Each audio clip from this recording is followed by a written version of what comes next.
tan na no a cho ya kha biểu ý mẹ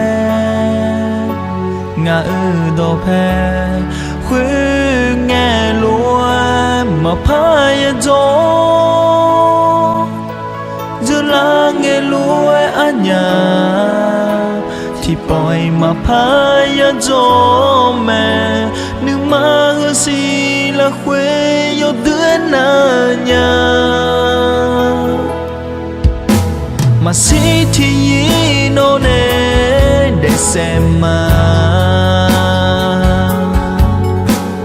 lẽ ngần nè nuôi thở lúa em mà bia gà gạo y nâng ta na anh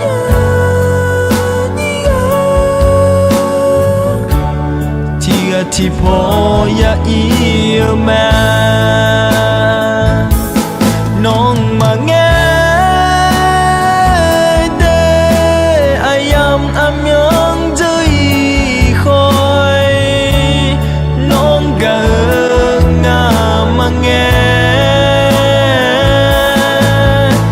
nhà nhì gà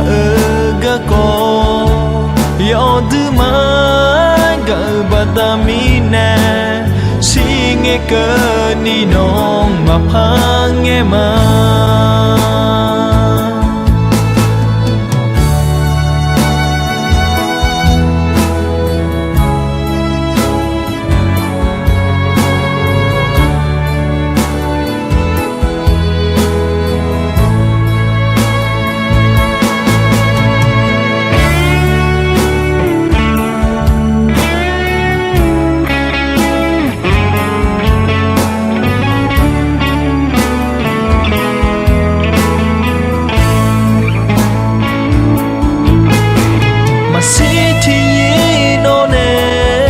xem mà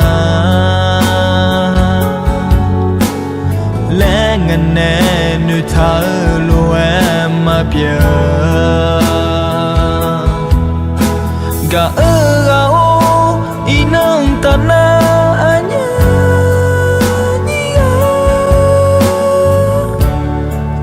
thì bỏ ya yêu mẹ non mà nghe nhớ rơi khói non gà ngà mà nghe nhà nhì gà gà co yo thứ mà gà bata mi nè si nghe cơ ni non mà phá nghe mà non mà nghe nhớ rơi khói non gà ngà mà nghe nhà nhì gà gà co yo thứ mà gà bata mi nè si nghe cơ ni non mà phá nghe mà si nghe cơ ni non mà phá nghe mà